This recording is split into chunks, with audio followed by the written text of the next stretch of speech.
नमस्कार साथियों, ज्ञान अकेडमी में आपका स्वागत है। आज हम आरपीएफ एसआई की जो अपनी मॉडल पेपर की सीरीज़ चल रही है उसमें एक और नए मॉडल पेपर की बात करेंगे। तो दोस्तों, अगर आप इस चैनल पर नए हो तो चैनल को सब्सक्राइब कीजिए और आपने हमारे पुराने मॉडल पेपर नहीं देखे हैं तो एक बार प्ले लिस्ट में जाकर जरूर देखिए, बहुत शानदार वाला क्वेश्चन है। तो देखिए, आज का अपना पहला क्वेश्चन है। पहला क्वेश्चन क्या कह रहा है? देश का सबसे लंबा रेलवे बोगदा परिपंजाल कितने किलोमीटर लंबा है? तो दोस्तों, देश का सबसे लंबा रेलवे बोगदा पंजाल कितने किलोमीटर लंबा है? तो ऑप्शन ए है 11.21 किलोमीटर, ऑप्शन बी है 8.6 किलोमीटर, ऑप्शन सी है 9.02 किलोमीटर, ऑप्शन डी है 5.1 किलोमीटर। तो दोस्तों, करेक्ट आंसर क्या होगा इसका? तो अगर आपको आंसर है तो जल्दी से कमेंट बॉक्स में आप करेक्ट आंसर दीजिए। दोस्तों, अगर आपको जो क्वेश्चन के आंसर आते हैं तो आपको कमेंट में आंसर देते रहना है। इससे क्या होगा, आपका मोटिवेशन बढ़ेगा और आपको भी पता चलेगा कितने क्वेश्चन सही हो रहे हैं। और वीडियो कैसा लगेगा तो कमेंट में ज़रूर बताइएगा, क्योंकि आपके इससे कमेंट से हमको बहुत मोटिवेशन मिलता है। तो देखिए, क्वेश्चन नंबर 1 का करेक्ट आंसर क्या हो जाएगा? Option number A. कितना होगा दोस्तों? 11.21 किलोमीटर। कितना लंबा है? तो 11.21 किलोमीटर। तो अगर फीट में पूछ ले तो ध्यान रखिएगा, 36,800 फीट। ये फीट में कितना लंबा है? तो 36,800 फीट लंबा है। ठीक है, इसी के साथ बढ़ते हैं अगले क्वेश्चन की ओर। अगला क्वेश्चन क्या कह रहा है? क्वेश्चन नंबर 2 की बात करते हैं। देखिए, क्वेश्चन नंबर 2 क्या कह रहा है? किस वर्ष में पैलेस ऑन हिल्स ट्रेन का उद्घाटन हुआ था? तो दोस्तों, किस वर्ष में पैलेस ऑन हिल्स ट्रेन का उद्घाटन हुआ था? तो देखिए, ऑप्शन है 1972, ऑप्शन बी है 1982, ऑप्शन सी है 1963, ऑप्शन डी है 1988। तो दोस्तों, करेक्ट आंसर क्या होगा इसका? इसका correct answer option number b हो जाएगा। क्या होगा दोस्तों? बी, 1982। कब हुआ था पैलेस ऑन हिल्स ट्रेन का? तो 1982 में। डेट पूछ ले तो 26 जनवरी 1982। जनवरी 1982 को हुआ था। दोस्तों, ये भारत की पहली लग्जरी ट्रेन थी। कौन सी थी दोस्तों? तो ये भारत की पहली लग्जरी ट्रेन थी। इसे भारतीय रेलवे और राजस्थान पर्यटन विकास निगम द्वारा संचालित किया था। किसके द्वारा किया गया था? तो दोस्तों, ये भारत की पहली लग्जरी ट्रेन थी और इसे भारतीय रेलवे और राजस्थान पर्यटन विकास निगम आरडीडीसी द्वारा संचालित किया गया था। ये बात आपको ध्यान रखनी है। ये ट्रेन शाही सुविधाओं से भरपूर थी। क्या दोस्तों? शाही सुविधाओं से भरपूर थी। और ये ट्रेन सितंबर से अप्रैल तक चलती है। कब चलती है दोस्तों? तो सितंबर से अप्रैल तक चलती है। दोस्तों, ये ट्रेन राजस्थान के पर्यटनों को बढ़ावा देने और भारतीय महाराजाओं की शाही गाड़ियों को संरक्षित करने के लिए शुरू की गई थी। ठीक है, ये बात आपको ध्यान रखनी है। इसी के साथ देखिए, बढ़ते हैं अगले क्वेश्चन की ओर। देखिए, अगला क्वेश्चन क्या है? अगला क्वेश्चन भी है अपना 1889 में शताब्दी एक्सप्रेस गाड़ियों को इनमें से किस व्यक्ति को 100वीं वर्षगांठ की स्मृति में मनाया जाता है? दोस्तों, 1889 में शताब्दी एक्सप्रेस गाड़ियों को इनमें से किस व्यक्ति की 100वीं वर्षगांठ की स्मृति में मनाया जाता है? तो दोस्तों, किसकी 100वीं वर्षगांठ की स्मृति में मनाया जाता है? तो देखिए, ऑप्शन है स्वामी विवेकानंद, ऑप्शन बी है जवाहरलाल नेहरू, ऑप्शन सी है महात्मा गांधी, ऑप्शन डी है रविंद्रनाथ टैगोर। तो दोस्तों, इसका करेक्ट आंसर क्या हो जाएगा? इसका करेक्ट आंसर होगा ऑप्शन नंबर बी। किसकी समृद्धि में? पंडित जवाहरलाल नेहरू की समृद्धि नहीं दोस्तों, शताब्दी एक्सप्रेस गाड़ियों का नाम पंडित जवाहरलाल नेहरू की शत वार्षिकी से को संबोधित करता है। ठीक है, तो 100वीं वर्षगांठ को संबोधित करता कौन? जवाहरलाल नेहरू। ठीक है, इसी के साथ बढ़ते हैं अगले क्वेश्चन की। अगला क्वेश्चन क्या है? Question number 4। तो देखिए, क्वेश्चन नंबर 4 क्या कह रहा है? क्वेश्चन नंबर 4 की बात करते हैं। किन राष्ट्रीय नेता को लोकहितवादी कहा गया है? दोस्तों, किन राष्ट्रीय नेता को लोकहितवादी कहा गया है? तो देखिए, ऑप्शन है गोपाल हरि देशमुख, ऑप्शन बी है लाला लाजपत राय, ऑप्शन सी है मोतीलाल नेहरू, ऑप्शन डी है महात्मा गांधी। तो करेक्ट आंसर क्या होगा दोस्तों? किसको कहा गया है? तो देखिए, ऑप्शन नंबर 1 करेक्ट आंसर हो जाएगा। किसको गया है दोस्तों? तो राष्ट्रीय नेता को लोकहितवादी कहा गया, तो किनको गया? ध्यान रखिए, गोपाल हरि देशमुख को। दोस्तों, गोपाल हरि देशमुख को लोकहितवादी कहा गया है। वे एक भारतीय पत्रकार, लेखक और समाज सुधारक थे। क्या क्या थे दोस्तों? तो वे भारतीय पत्रकार थे, लेखक और समाज सुधारक थे। इन्होंने 1848 में द प्रिस्क्रिप्टिव नामक एक अखबार शुरू किया था। किस नाम से किया था तो दोस्तों अखबार? तो द प्रिस्क्रिप्टिव, द प्रिस्क्रिप्टिव नामक अखबार शुरू किया था।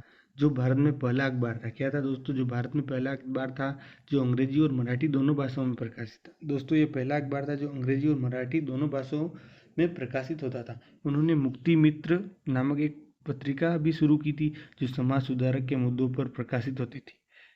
और देशमुख ने महिला शिक्षा, बाल विवाह और सती प्रथा जैसी सामाजिक बुराइयों के खिलाफ लड़ाई लड़ी। क्या लड़ी दोस्तों इन्होंने? तो महिला शिक्षा, बाल विवाह और सती प्रथा जैसी सामाजिक बुराइयों के खिलाफ लड़ाई लड़ी। इन्होंने भारत के स्वतंत्रता संग्राम में भी योगदान दिया था। दोस्तों गोपाल हरि देशमुख ने भारत के स्वतंत्रता संग्राम में भी योगदान दिया था। ठीक है, इसी के साथ बढ़ते हैं अगले क्वेश्चन की ओर। अगला क्वेश्चन क्या कह रहा है? क्वेश्चन नंबर 5 की बात करते हैं। तो देखिए, भारत की आज़ादी के समय ब्रिटेन का प्रधानमंत्री कौन था? तो दोस्तों भारत की आज़ादी के समय ब्रिटेन का प्रधानमंत्री कौन था? तो ऑप्शन है एटली, ऑप्शन बी है Lord Cripps, option c Lord Curzon, option d है इनमें से कोई नहीं। तो दोस्तों करेक्ट आंसर क्या होगा? भारत की आज़ादी के समय ब्रिटेन का प्रधानमंत्री एलिमेंट एटली था। कौन था दोस्तों? क्लीमेंट एटली। पूरा नाम क्या है दोस्तों? क्लीमेंट एटली था। तो आपको ध्यान रखना है कि कौन था भारत की आज़ादी के समय ब्रिटेन का प्रधानमंत्री? तो क्लीमेंट एटली था। दोस्तों जुलाई 1947 में ब्रिटिश संसद में भारत के लिए एक स्वतंत्रता अधिनियम पारित किया दोस्तों। और साल 1946 में कैबिनेट मिशन को भारत भेजा गया था। कब भेजा था? तो 1946 में। ठीक है। और साल 1947 में लॉर्ड माउंटबेटन को भारत का अंतिम वायसराय नियुक्त किया गया था। ये कुछ फैक्ट है भारत की आज़ादी से जुड़े हुए, तो मैं आपको वो बता रहा हूँ। ठीक है, इसी के साथ बढ़ते हैं अगले क्वेश्चन की ओर। देखिए अगला क्वेश्चन नंबर 6। क्वेश्चन नंबर 6 क्या कह रहा है कि केंद्र राज्यों के प्रशासनिक संबंध भारतीय संविधान के किस अनुच्छेद में दिए गए? दोस्तों केंद्र और राज्यों के प्रशासनिक संबंध भारत के संविधान के किस अनुच्छेद में दिए गए हैं? तो ऑप्शन है 256 और 263, ऑप्शन बी है 250, 280 और ऑप्शन सी है 252 और 356 और 252 से 356, ऑप्शन डी है इनमें से कोई नहीं। तो दोस्तों भारतीय संविधान के भाग 11 में, कौन सा दोस्तों? भाग 11 में 11 के अनुच्छेद 256 से 263 में केंद्र और राज्यों के बीच प्रशासनिक संबंधों का वर्णन किया गया है। तो करेक्ट आंसर क्या होगा? ऑप्शन नंबर है अनुच्छेद 256 से 263 में केंद्र और राज्यों के बीच प्रशासनिक संबंधों का वर्णन किया गया। इन संबंधों में कुछ जुड़ी प्रमुख प्रावधान ये रहे जो आप सुनिएगा, बहुत महत्वपूर्ण है दोस्तों। अनुच्छेद 256 के मुताबिक राज्यों की कार्यपालिका शक्तियों का इस्तेमाल इस तरह किया जाना चाहिए कि संसद द्वारा बनाए गए कानूनों का पालन हो सके। ठीक है। अनुच्छेद 257 के मुताबिक केंद्र राज्य सरकारों को निर्देश जारी कर सकते हैं। केंद्र राज्य सरकारों को निर्देश जारी कर सकता है। ये निर्देश राज्य की कार्यपालिका शक्तियों के इस्तेमाल से जुड़े हो सकते हैं दोस्तों। और अनुच्छेद 258 ये क्या कहता है के मुताबिक राज्य केंद्र सरकार को कुछ काम सौंप सकता है। यह प्रावधान 1956 के 7वें संशोधन अधिनियम में जोड़ा गया था। ठीक है, ये बातें कुछ महत्वपूर्ण है। ठीक है, ध्यान रखिएगा। इसी के साथ बढ़ते हैं अगले क्वेश्चन की ओर। देखिए अगला क्वेश्चन नंबर 7 क्या कह रहा है? निम्नलिखित में से कौन सा भारतीय संविधान में समवर्ती सूची में रखा गया है?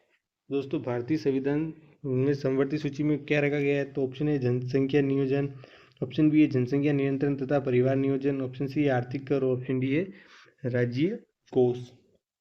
तो दोस्तों करेक्ट आंसर क्या होगा इसका? इसका करेक्ट आंसर क्या हो जाएगा? तो करेक्ट आंसर होगा इसका दोस्तों ऑप्शन नंबर बी।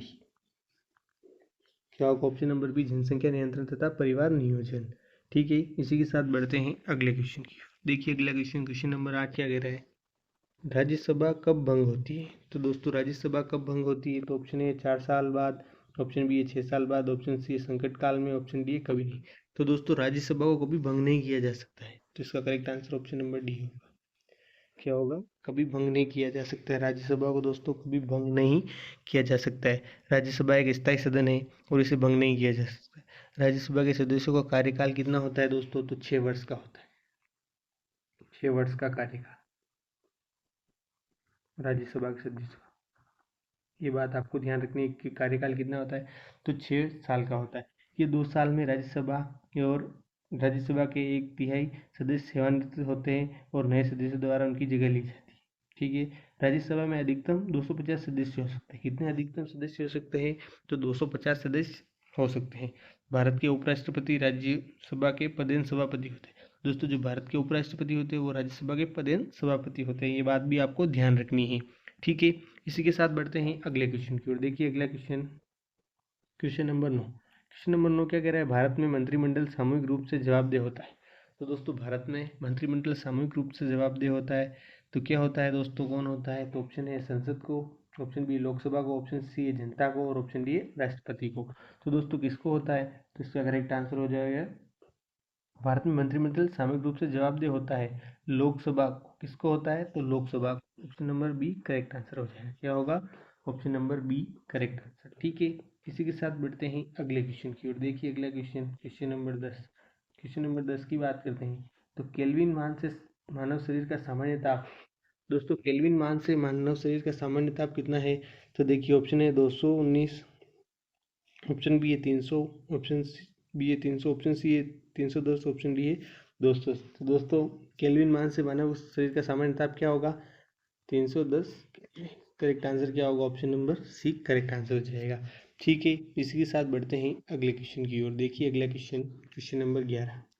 तो क्वेश्चन नंबर 11 की बात करते हैं तो किस ध्वनि स्रोत की आवृत्ति में होने वाले उतार चढ़ाव को कहते हैं? किसी ध्वनि स्रोत की आवृत्ति में उतार चढ़ाव को कहते हैं। दोस्तों, उतार चढ़ाव को क्या कहते हैं? ऑप्शन ए डॉपलर प्रभाव, ऑप्शन बी है कॉम्पटन प्रभाव, ऑप्शन सी है प्रकाश विद्युत प्रभाव, ऑप्शन डी है रमण प्रभाव। तो दोस्तों, करेक्ट आंसर क्या होगा इसका? इसका करेक्ट आंसर हो जाएगा ऑप्शन नंबर ए। ध्वनि स्रोत की आवृत्ति में होने वाले उतार चढ़ाव को क्या कहते हैं? डॉपलर प्रभाव। क्या कहते हैं दोस्तों? डॉपलर प्रभाव कहते हैं। ये प्रभाव तब होता है जब ध्वनि स्रोत और श्रोता के बीच आपेक्षिक गति होती है। डॉपलर प्रभाव प्रकाश और ध्वनि दोनों पर लागू होता है। क्या होता है दोस्तों? दोनों पर लागू होता है। ध्वनि तरंगों की आवृत्ति 20 हर्ट्ज से 20,000 हर्ट्ज तक होती है। कितनी होती है दोस्तों? 20 हर्ट्ज से 20,000 हर्ट्ज तक होती है। और ध्वनि की आवृत्ति की पिच कहते हैं। ध्वनि की आवृत्ति को क्या कहते हैं? पिच कहते हैं। कम आवृत्ति की ध्वनि की पिच कम होती है और ज़्यादा आवृत्ति की ध्वनि की पिच ज़्यादा होती है। ठीक है, एकल आवृत्ति की ध्वनि कैसी होती है? तो एकल आवृत्ति की ध्वनि को टोन कहते हैं। क्या कहते हैं दोस्तों? टोन कहते हैं। ठीक है, ये बात आपको ध्यान होनी चाहिए। इसी के साथ बढ़ते हैं अगले क्वेश्चन की ओर। अगला question, question number 12। Question number 12 क्या कह रहा है? कटे हुए सेब का भूरा होने का कारण सेब में उपस्थित है। तो दोस्तों, कटे हुए सेब का भूरा होने का कारण क्या है? तो सेब में क्या उपस्थित है उसके कारण ये भूरा दिखाई देता है। क्वेश्चन ये कह रहा है। तो क्या कह रहा है? Option a zinc, option b iodine, option c iron और ऑप्शन डी है कैल्शियम। तो दोस्तों, किसके कारण ऐसा होता है? तो करेक्ट आंसर क्या होगा? आयरन। आयरन फोलिक एसिड अधिक होता है, इसके कारण कटा हुआ सेब धीरे धीरे भूरा होने लगता है। क्या दोस्तों? आयरन तत्व अधिक होता है, इसलिए ही कटा हुआ सेब धीरे धीरे भूरा होने लगता है। ये बात आपको ध्यान रखनी है। ठीक है, इसी के साथ बढ़ते हैं अगले क्वेश्चन की ओर। देखिए अगला question, question number 13। Question number 13 क्या कह रहा है? अमोनिया गैस बनाने की हेबर विधि में किस उत्प्रेरक का उपयोग किया जाता है? दोस्तों, किस उत्प्रेरक का उपयोग किया जाता है अमोनिया गैस बनाने की हेबर विधि में? तो देखिए option a cupric chloride, option b है प्लेटिनम चूर्ण, ऑप्शन सी है निकल, ऑप्शन डी है चूर्ण। तो करेक्ट आंसर क्या होगा दोस्तों इसका? इसका correct answer option number D हो जाएगा। क्या होगा दोस्तों? लोह चूर्ण। लोहे का उपयोग नाइट्रोजन और हाइड्रोजन से अमोनिया निर्माण में उत्प्रेरक के रूप में किया जाता है। ठीक है, किस पर किया जाता है? तो लोहे का उपयोग नाइट्रोजन और हाइड्रोजन से अमोनिया के निर्माण में उत्प्रेरक के रूप में किया जाता है। ठीक है, इसी के साथ बढ़ते हैं अगले क्वेश्चन की ओर। क्वेश्चन नंबर 14 बहुत शानदार क्वेश्चन और बहुत इजी क्वेश्चन है। इसका आंसर मैं बताऊं उससे पहले सभी कमेंट बॉक्स में जल्दी से आंसर दीजिए कि क्वेश्चन नंबर 14 का करेक्ट आंसर क्या होगा। देखिए, सर्वप्रथम जीवाणु का पता किसने लगाया था? तो दोस्तों, जीवाणु बैक्टीरिया का पता सबसे पहले किसने लगाया था? Option a Leeuwenhoek, option b है जॉन सॉल, ऑप्शन सी है लुइस पास्चर, ऑप्शन डी है एडवर्ड जनर। तो दोस्तों, करेक्ट आंसर क्या होगा इसका? तो करेक्ट आंसर क्या होगा दोस्तों? तो इसका करेक्ट आंसर हो जाएगा ऑप्शन नंबर ए ल्यूवेनहॉक। इसका पूरा नाम क्या है? Antony von Leeuwenhoek. Correct answer क्या है दोस्तों? एंटोनी वॉन ल्यूवेनहॉक ने कब किया था सबसे पहले जीवाणु को? सबसे पहले एंटोनी वॉन ने कब देखा था? तो देखिए 1682 में देखा था। इन्होंने अपने बनाए सूक्ष्मदर्शी से दांत के खुरचन में जीवाणुओं को देखा था। कहाँ देखा था? दांत के खुरचन में इन जीवाणुओं को देखा था और इन्हें सूक्ष्म जीव कहा। क्या कहा दोस्तों? इन्हें सूक्ष्म जीव कहा। इसी कारण इन्हें जीवाणु विज्ञान के पिता भी कहते हैं। अगर आपको क्वेश्चन आ जाए कि जीवाणु विज्ञान का पिता किसे कहते हैं, तो ल्यूवेनहॉक को कहते हैं। किसको कहते हैं? ल्यूवेनहॉक को कहते हैं। एंटोनी वन ल्यूवेनहॉक को जीवाणु विज्ञान का पिता कहते हैं। ठीक है, इसी के साथ बढ़ते हैं अगले क्वेश्चन की ओर। देखिए अगला क्वेश्चन, क्वेश्चन नंबर 15। कौन सी धातु जल के साथ अभिक्रिया करती है? तो दोस्तों कौन सी धातु जल के साथ अभिक्रिया करती है? तो ऑप्शन है सिल्वर, ऑप्शन बी है पोटेशियम, ऑप्शन सी है लेड और ऑप्शन डी है सोना। तो दोस्तों करेक्ट आंसर क्या होगा? तो वो कौन सी धातु है जो जल के साथ अभिक्रिया करती है? तो दोस्तों पोटेशियम हो जाएगा। ऑप्शन के अनुसार क्या होगा? ऑप्शन नंबर बी पोटेशियम हो जाएगा। बाकी दोस्तों पोटेशियम और सोडियम जैसी धातुएं जो है ना ठंडे पानी के साथ तेजी से अभिक्रिया करती है। क्या करती है दोस्तों? तेजी से अभिक्रिया करती है ठंडे पानी के साथ। और धातुओं की अभिक्रियाशीलता के आधार पर ही ठंडे या गर्म पानी के साथ उनकी अभिक्रिया होती है। तो दोस्तों ये करेक्ट आंसर क्या होगा? पोटेशियम। और पोटेशियम नहीं होता सोडियम होता तो भी करेक्ट आंसर होता है कि जल के साथ अभिक्रिया करती है। ठीक है, इसी के साथ बढ़ते हैं अब अपने अगले क्वेश्चन की ओर। देखिए अगला क्वेश्चन, क्वेश्चन नंबर 16। देखिए क्वेश्चन नंबर 16 क्या कह रहा है? यदि मनोहर एक खेत को 6 दिन में काट सकता है, कितने दिन में? 6 दिन में काट सकता है, जबकि मनोहर और देवेंद्र दोनों मिलकर उस खेत को 4 दिन में काट सकते हैं। दोनों मिलकर कितने? 4 दिन में काट सकते हैं। और ये मनोहर खेत को 6 दिन में काट सकता है और मनोहर और देवेंद्र दोनों मिलकर काटते हैं तो 4 दिन में खेत को काट सकते हैं। तो अकेला देवेंद्र उस खेत को कितने दिन में काट लेगा? तो दोस्तों अकेला देवेंद्र उस खेत को कितने दिन में काट लेगा? तो दोस्तों दिन निकालने के लिए अपन सीधा एक फॉर्मूला ध्यान रखना है। ऐसा क्वेश्चन आ जाए तो क्या करना है आपको? एक्स बटा y upon x minus y दिन। तो आपको दिन का पता चल जाएगा कितने दिन आ रहे। तो दोस्तों यहाँ एक्स क्या है? एक्स 6 दिन जो मनोहर 1 दिन में काट सकता है। और वाई क्या है? वाई 4 है जो दोनों मिलकर काट सकते हैं। तो अब इन दोनों का अगर अंतर निकाल देंगे गुणा करके तो अपने को पता चल जाएगा कि क्या आ रहा है। तो देखिए दोस्तों 6 × 4/6 - 4। तो दोस्तों कितना होता है? 6 × 4 करेंगे तो कितना होता है? 24। और 6 - 4 करेंगे तो 2। और अगर इसको काटेंगे तो कितना आएगा? 12। और 12 कौन से ऑप्शन में? तो 12 दिन। तो देवेंद्र उस खेत को कितने दिन में काट लेगा? 12 दिन में काटेगा। कितने दिन में? 12 दिन में अकेला काट लेगा। ठीक है, बहुत आसान क्वेश्चन था। इसी के साथ बढ़ते हैं अगले क्वेश्चन की ओर। देखिए अपना अगला क्वेश्चन क्या कह रहा है।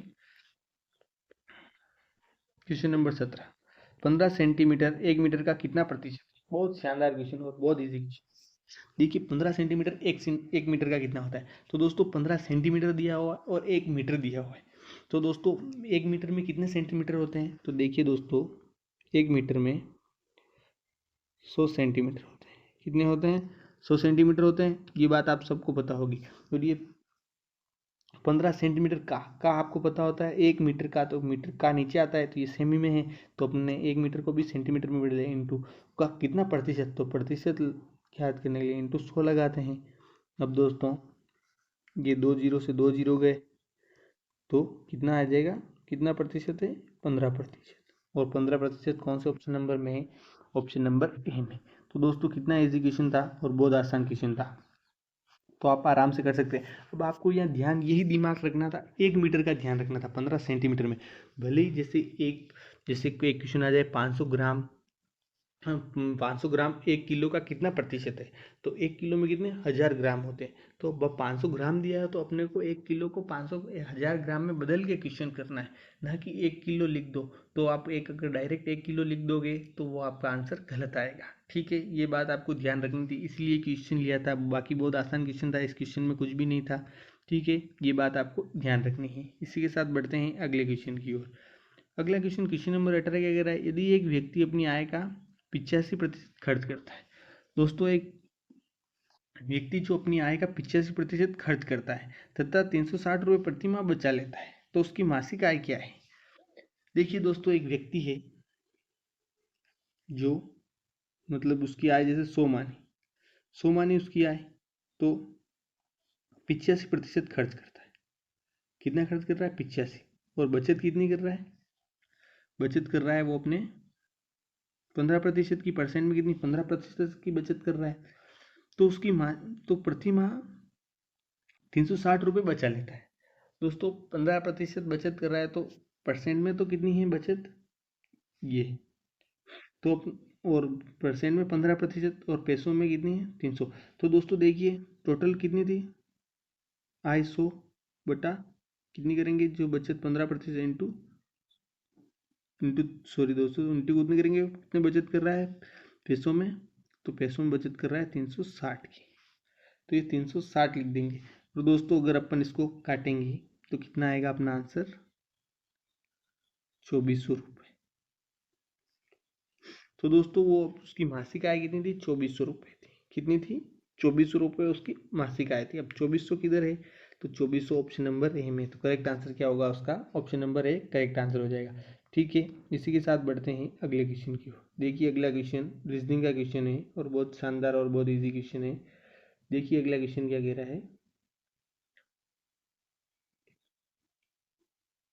तो देखिए एफ ओ आर एम को क्या लिखा 13, तो एफ ओ आर एम को क्या लिखा 13 लिखा। तो दोस्तों देखिए एफ कितने नंबर पर आता है अल्फाबेट में 6 प्लस ये ओ 18 प्लस आर कितने पर आता है, तो आर आता है 15 प्लस एम कितने पर आता है 13। दोस्तों अगर इनको टोटल करेंगे तो इनको टोटल करने पर कितना आ रहा है, ये आ रहा है 52,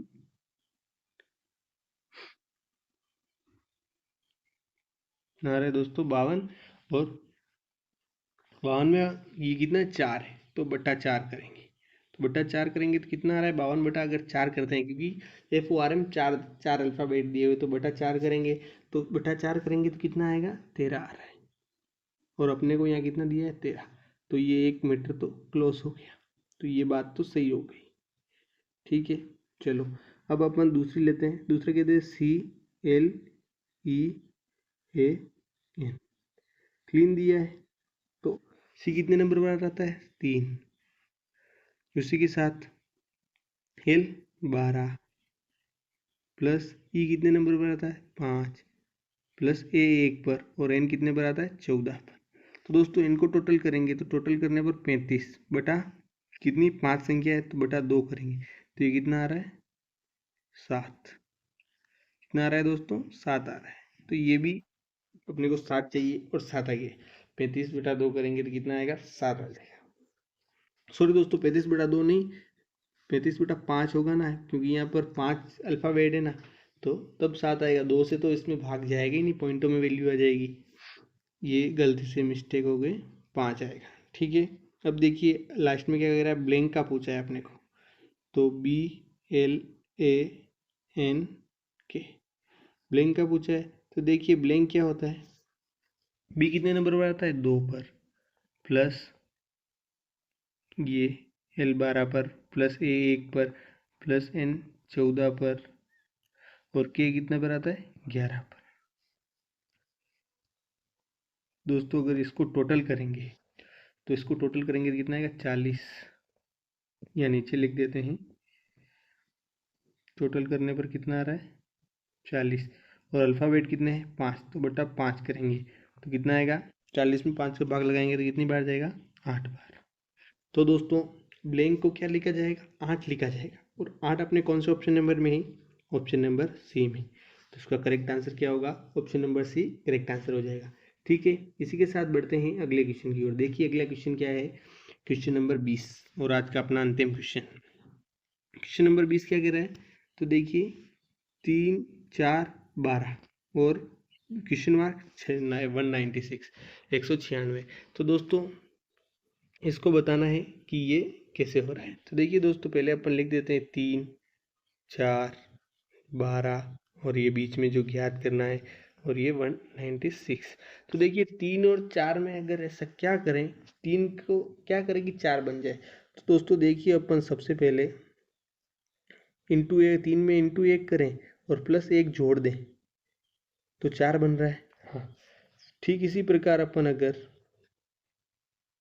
नहीं जोड़कर 1 का स्क्वायर करते हैं, क्या करेंगे 1 का स्क्वायर, तो फिर इसी प्रकार 1 का किया यहाँ के इंटू 2 करते हैं और 2 का स्क्वायर जोड़ देते हैं, तो कितना होता है दोस्तों, 4 × 2 8, तो 8 में अगर 4 जोड़ेंगे तो 12 आ रहे हैं। चलो ये भी ठीक है। अब एक एक किया, × 2 किया, अब यहाँ अपन अगर ×3 करेंगे, कितना करते हैं, ×3 करते हैं, और 3 का स्क्वायर अगर जोड़ देते हैं, क्या दोस्तों 12 × 3 कितना होता है, 36 होता है। और 36 में अगर 9 जोड़ेंगे तो कितना आता है, 45 आता है। और अपने को भी यहाँ 45 ही चाहिए, तो अपन चेक कर लेते हैं कि अपन सही जा रहे नहीं जा रहे। तो अगली वैल्यू भी अगर अपन ऐसे करके देख लेते हैं, अगर अपना मैच हो जाता है तो अपन जो पैटर्न यूज़ किया वो सही है। तो पता करने के लिए अब 96 का भी चेक करना पड़ेगा। तो देखिए 96 में अपन क्या करेंगे, अगर ×4 करते हैं और 4 के स्क्वायर +16 जोड़ते हैं, तो दोस्तों 45 × 4 करके उसमें +16 जोड़ोगे तो 196 आ जाएगा। तो ये अपना जो पैटर्न था वो बिल्कुल सही था। तो देखिए इसमें करेक्ट आंसर क्या होगा, 45। और 45 कौन से ऑप्शन नंबर में है, ऑप्शन नंबर ए में। तो इसका करेक्ट आंसर क्या होगा, ऑप्शन नंबर ए। तो दोस्तों ये था आज का अपना एक और नया मॉडल पेपर। कैसा लगा कमेंट के बॉक्स में ज़रूर बताइएगा। मिलते हैं अगले मॉडल पेपर में, तब तक के लिए धन्यवाद। जय श्री राम।